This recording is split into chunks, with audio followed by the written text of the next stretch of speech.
Buenas chicos, aquí me tenéis hoy con este nuevo vídeo. Hoy concretamente vamos a hablar sobre los sustantivos y luego un poquito de unas pinceladas de las reglas de acentuación de las palabras que hemos trabajado en clase. Lo primero, comenzar por entender qué es un sustantivo. Un sustantivo no es una cosa, no es con lo que, no es eso que, sino que los sustantivos son palabras. Al igual que definimos una mesa como un objeto, los sustantivos tenemos que definirlos como palabras. Ahora, ¿qué les diferencia del resto de palabras? Pues les diferencia que son palabras que utilizamos para nombrar a personas, como en el caso de Rex, ahí que lo podéis ver, a objetos, como en el caso del botiquín, a lugares, como en el caso de los pisos picados, o animales, como el caso de la llama, ¿vale? Como sustantivos, también además, este sería el nombre principal, ¿no? El nombre sustantivos, pero luego les podemos ir poniendo apellidos. El primer apellido que podemos poner a la clase de palabras sustantivos sería común o propio, como veis ahí en verde oscuro. Los nombres propios son aquellos que nombran a personas o lugares concretos, como por ejemplo Álvaro o Segovia, serían sustantivos propios. Y por otro lado tendríamos todos los demás sustantivos que serían comunes, que son aquellos que nombran a objetos, cosas, etc. Como por ejemplo mesa, lápiz u otro que se os ocurra. Dentro de estos comunes podemos aún meter un segundo apellido, que serían los que tenéis en color verde, en color morado o en color amarillo.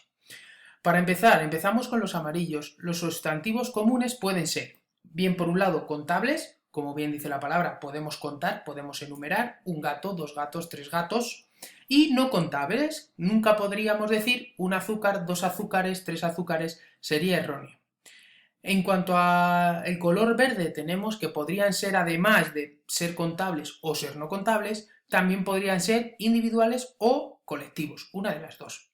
Individuales es que la palabra nombra a un objeto individual, a un solo objeto en singular, mientras que en el colectivo es una palabra en singular que nombra a muchas cosas. Como por ejemplo, abeja es un nombre individual porque nombra a un mosquitillo, a un animalillo que va por ahí volando, mientras que el colectivo sería colmena, ¿vale? Que está puesto en singular, no pone colmenas, sino que está puesto en singular, pero nombra a un conjunto de, en este caso, animales, ¿vale? Lo mismo que pasaría con la palabra banco, ¿vale? O la palabra manada, etcétera, ¿vale? Que serían colectivos.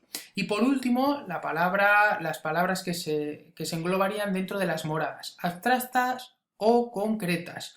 Las concretas son aquellas que podemos observar, tocar, podemos ver, tocar con las manos, sentir, oler. Por ejemplo, la palabra cuaderno, casi todas son concretas, pero sí que es cierto que hay un grupo de palabras que serían abstractas que no pueden percibir nuestros sentidos, como por ejemplo la pena, la alegría, la tristeza, la euforia, etcétera, ¿vale? Ahí tenéis tres ejemplos claros, los dos primeros de sustantivos comunes que podemos poner más apellidos y el de abajo que hace referencia a velociraptor sería simplemente un sustantivo propio, no habría más apellidos que poner, se queda en esa definición. Así que en resumen aquí os dejo un poco la definición exacta de cada una de las características de los sustantivos. Como sabéis, lo primero que clasificamos es en común o propio y luego dentro de los comunes pues ahí ya aparecen concreto abstracto, individual colectivo y contables y no contables, ¿vale? Así que ahí tenéis una diapositiva para definir perfectamente cada una de las características que os he explicado anteriormente. Todos los sustantivos, todas esas palabras tienen un conjunto de características en cuanto al género y el número. Seguro que esto ya lo habéis escuchado en innumerables ocasiones desde que lleváis en el cole, pero a veces se nos olvida. ¿Qué es el género y qué es el número? Bueno, pues el género no se refiere a que sea chico o chica, aunque en algunas ocasiones no lo han explicado así, sino que el género es masculino o femenino. Y no es que sea chico o sea chica, sino que la palabra, el sustantivo, va precedido, es decir, antes de la palabra aparece el artículo, el, la, los o las. Dependiendo de lo que podamos poner antes, pues encontraremos sustantivos masculinos o sustantivos femeninos. Ahí tenéis dos ejemplos. La palabra paracaídas es un sustantivo, pero ¿es masculino o es femenino? Pues lo comprobamos poniendo el determinante artículo delante. En este caso hemos puesto el artículo el, por tanto es masculino. Si hubiese sido la paracaídas, hubiese sido femenino, pero todos sabemos que sería incorrecto. Para que sea femenino, pues ahí tenéis otro ejemplo al ladito, que sería la bomba, que sería sustantivo femenino. Hablamos siempre de la palabra bomba. Como veis, os he coloreado de verde ese artículo que es el que nos da la pista, el truco para saber si el sustantivo es masculino o femenino.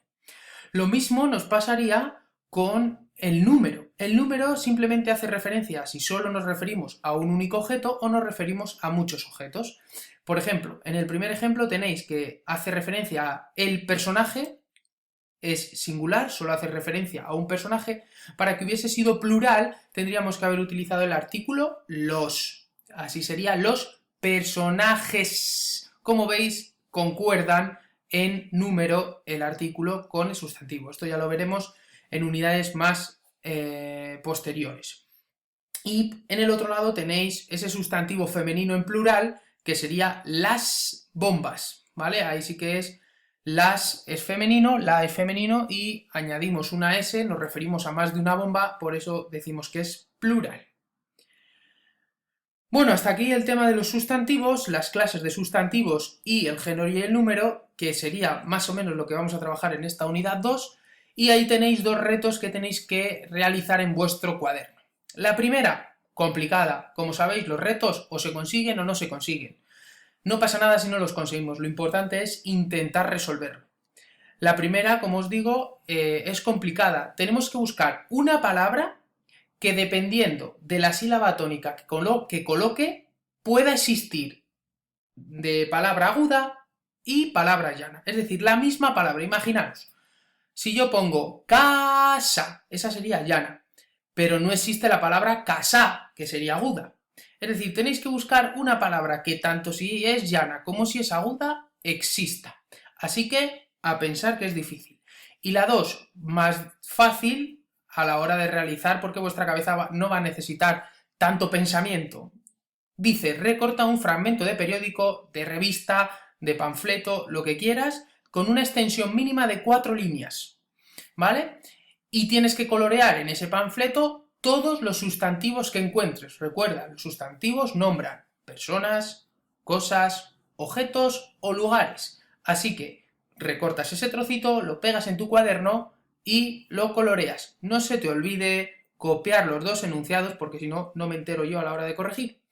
Así que vamos con lo último que nos queda, que habla de la acentuación de palabras, ¿vale? Siempre os he contado que hay que diferenciar bien entre acento y tilde. Acento tienen todas las palabras y depende del acento que tengan, depende de dónde recaiga de la fuerza de la sílaba tónica, pues encontramos palabras agudas, palabras llanas y palabras esdrújulas.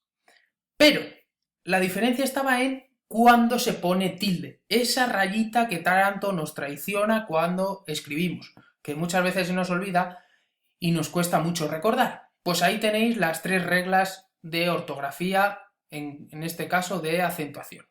Las palabras agudas siempre llevan tilde cuando terminan en vocal N o en S, pero tiene que ser aguda, ¿vale? Es decir, la sílaba tónica tiene que estar en la última sílaba, como por ejemplo corazón. Veis que la fuerza recae al final de la palabra corazón. No es corazón ni corazón, sino corazón. Eso nos hace indicar que es una palabra aguda. Además, como acaba en N, pues tilde. Y así tenemos las palabras llanas que llevan tilde si terminan en consonante distinta de N o S, si terminan en R, si terminan en L, si terminan en lo que sea. Y las últimas, las palabras esdrújulas y sobreesdrújulas, que como sabéis son las más fáciles porque siempre se acentúan. Ahí tenéis el ejemplo de lágrimas. Pues bueno, hasta aquí es todo. Espero que os haya gustado. Un saludo.